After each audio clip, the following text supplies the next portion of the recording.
Vamos conversar um pouquinho sobre a depressão. Sempre que eu estou falando sobre depressão, uma pergunta é inevitável. As pessoas dizem, mas Elias, quais são os principais sintomas da depressão? Eu quero mostrar para você agora 6 dos principais e cruciais sintomas na depressão. O primeiro sintoma, evidentemente, é o humor deprimido. As pessoas não dizem, olha, eu estou com humor deprimido, mas elas falam do seu humor deprimido em frases como, eu tenho andado triste, parece que nada vale a pena, a vida para mim não tem sentido, eu não consigo mais ver prazer e alegria no sorriso dos filhos. Então, o sintoma da depressão, talvez o que fez a depressão se tornar mais disseminada e conhecida, é exatamente esse primeiro sintoma, é o humor deprimido. O segundo sintoma são os distúrbios do sono. A pessoa com depressão pode ter insônia inicial, pode ter insônia intermediária ou pode ter a insônia terminal. O que é a insônia inicial? É quando a pessoa vai para a cama, se deita e não consegue pegar no sono e fica revirando na cama. E as pessoas dizem assim, pastor, eu não consegui dormir, fiquei pensando besteira o tempo todo. A insônia também, ela pode ser intermediária. A insônia intermediária é quando a pessoa vai para a cama, deita, pega no sono, depois acorda, aí pega no sono, acorda de novo, pega no sono e acorda, e na manhã seguinte tem a sensação de que não conseguiu descansar. Mas a depressão também pode trazer a insônia terminal. Na insônia terminal, a pessoa vai para a cama, pega no sono e acorda 2h38 da manhã e não consegue pegar no sono mais. Não tem santo que a faça dormir. Então, os distúrbios do sono é o segundo importante sintoma da depressão. Agora, o terceiro sintoma é o ganho ou perda significativos de peso sem estar em dieta, o que nos leva diretamente à noção de diminuição ou de aumento do apetite. A depressão impossibilita a pessoa de extrair prazer do cotidiano.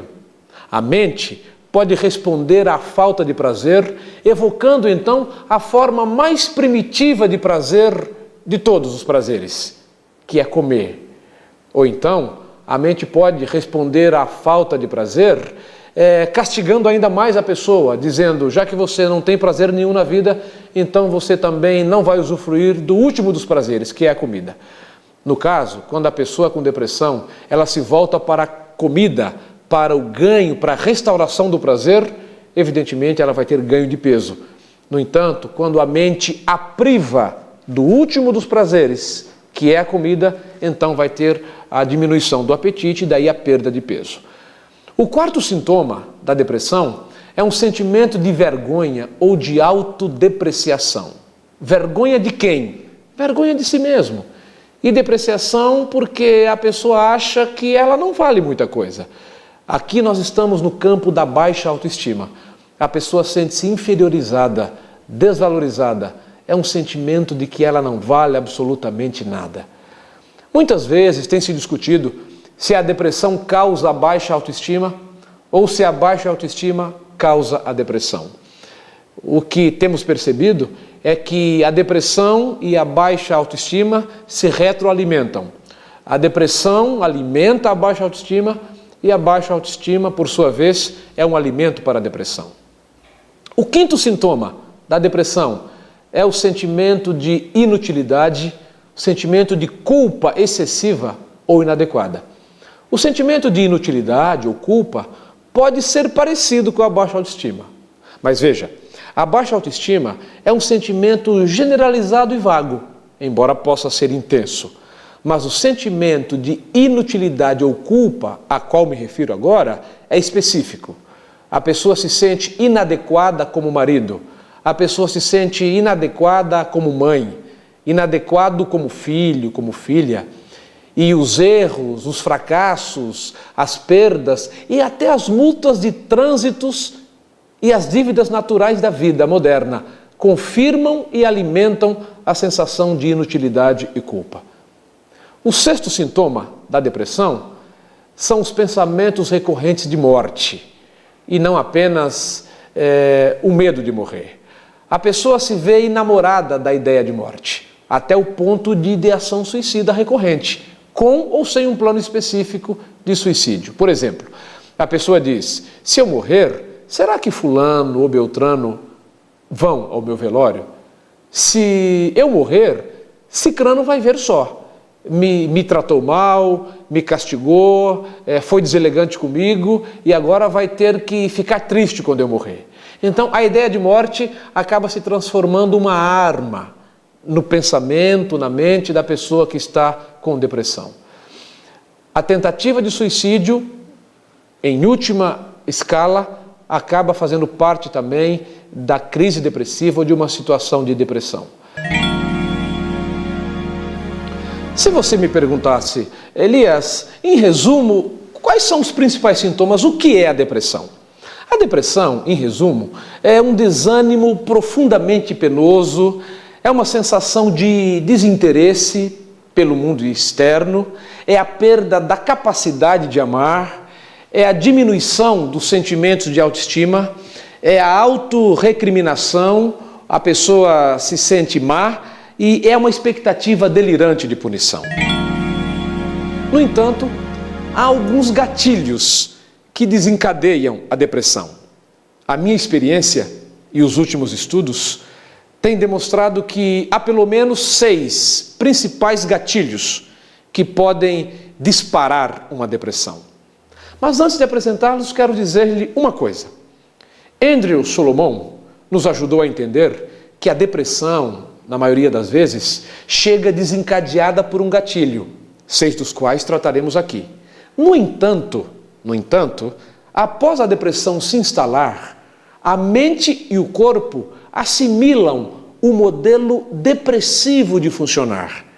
E depois, ao longo da depressão e com tratamentos e ajuda, se você elimina os gatilhos que dispararam a depressão, ainda assim a pessoa pode continuar com sintomas depressivos. Porque uma vez instalada, a depressão cria como que ramificações, tentáculos em várias áreas da vida. Vamos então aos gatilhos que desencadeiam a depressão. O primeiro gatilho é a perda de um grande amor.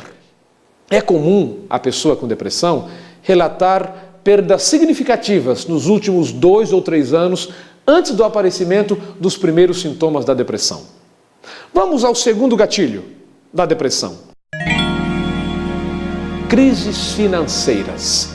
Geralmente, essas crises se manifestam em forma de dívidas, golpes financeiros sofridos, um padrão financeiro incompatível com o padrão cultural adquirido, convívio com pessoas de padrão financeiro elevado e a impossibilidade ou a dificuldade de cumprir com os seus compromissos financeiros. O terceiro gatilho da depressão são os conflitos amorosos. São as impossibilidades de se assumir, implementar ou viver um grande amor. Pode ser também as dificuldades de se conviver com a pessoa amada, as paixões impossíveis de serem realizadas. Aliadas à rotina e à morosidade dos casamentos, costumam ser estopins para conflitos e entristecimento da alma. O quarto gatilho, desencadeador da depressão, são as doenças. O adoecimento traz desconforto e dor. O adoecimento implica muitas vezes no abandono temporário da vida produtiva e dos estudos. E pode trazer também altos custos financeiros. Quando o corpo adoece, a pessoa pode interpretar o adoecimento como o momento em que o corpo está mandando um sinal para a mente dizendo: olha, eu tenho prazo de validade. Além do mais, quando alguém adoece, lembranças de pessoas que adoeceram e que evoluíram para óbito podem povoar a mente da pessoa. Conflitos no ambiente de trabalho. A modernidade trouxe a industrialização, trouxe o aumento da tecnologia e o consumo desenfreado. O trabalho passou a ser o critério de inserção na cidadania e a forma absoluta de se organizar a vida nesse planeta. Pense na vida humana como se ela fosse dividida em 3 períodos de 30 anos cada: 30, 60 e 90.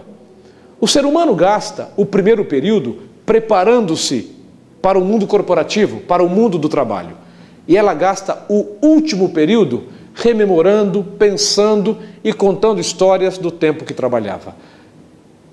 Ou seja, ao longo de toda a vida, a pessoa está tendo que lidar, tendo que pensar, tendo que refletir e tendo que resolver questões ligadas ao trabalho. Conflitos no ambiente de trabalho, com a equipe de trabalho, podem significar, portanto, o azedamento da vida em quase toda a sua totalidade. O 6º gatilho desencadeador da depressão é a sensação de fracasso no desempenho dos papéis sociais. E, particularmente, eu considero que aqui nós estamos numa das questões mais delicadas, não apenas precipitadora de depressão, mas um problema sociológico mesmo.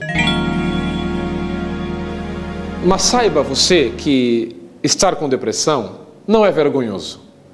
Estar com depressão não é moralmente errado. Estar em depressão não é falta de fé e, acima de tudo, você precisa entender que estar em depressão não é pecado. Mas como em qualquer outra crise da vida ou doença, o Senhor Jesus está pronto para operar milagrosamente na sua vida e na vida dos seus familiares.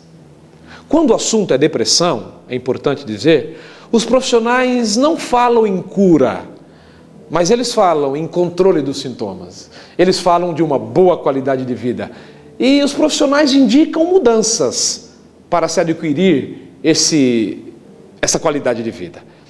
Veja, por exemplo, uma alimentação mais saudável, exercícios físicos regulares que devem ser incorporados ao estilo de vida, o uso abundante da água, a procura e usufruir da luz solar, de maneira como os profissionais nos têm indicado, a temperança quanto aos alimentos que são saudáveis e a abstinência dos alimentos que são prejudiciais, o ar puro, o repouso, o lazer e, acima de tudo, a confiança no poder e no amor de Deus constituem remédios poderosos na restauração e na prevenção contra a depressão.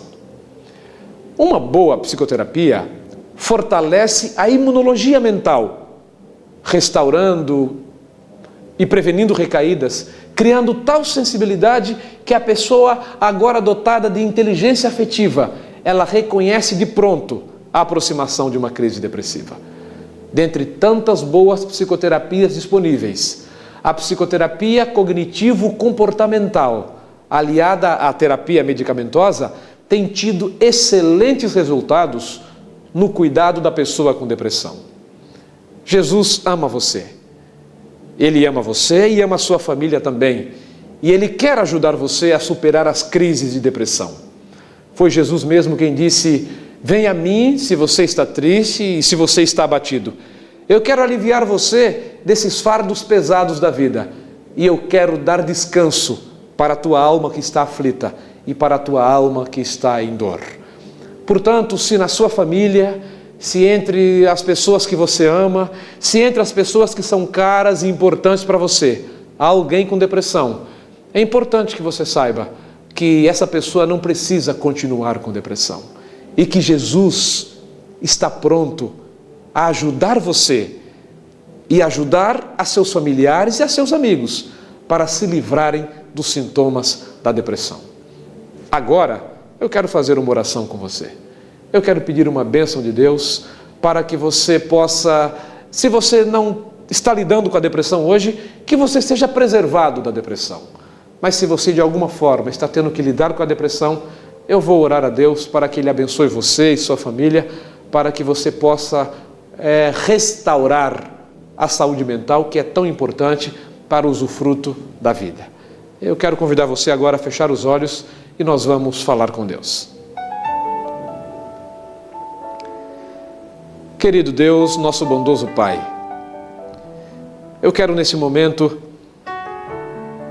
pedir uma bênção muito especial pela pessoa que está nos assistindo, que está lembrando de um familiar que tem depressão. Talvez a pessoa agora está lembrando do pai, da mãe, da esposa, de um filho, de uma filha.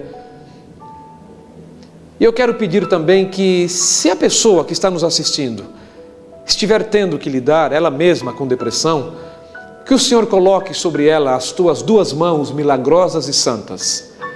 Que o Senhor a abençoe, que o Senhor a guie, que o Senhor a fortaleça e que ela tenha sabedoria na escolha de bons profissionais, que ela tenha sabedoria na administração dos remédios para si mesma, para um familiar, e que também que ela possa, mediante os remédios naturais, restaurar a sua saúde mental, sua saúde do corpo também. Pedimos ao Senhor, finalmente, que o Senhor resgate essa pessoa de todos os gatilhos que possam desencadear uma depressão. Queira cuidar da sua vida financeira, da sua vida amorosa, queira cuidar do seu trabalho e queira abençoá-la de tal forma, Senhor, que ela possa ter a sua vida mental, sua saúde mental preservada. Entregamos essa pessoa agora nas tuas mãos e nós confiamos plenamente em Jesus, Senhor e Salvador da nossa vida. Amém.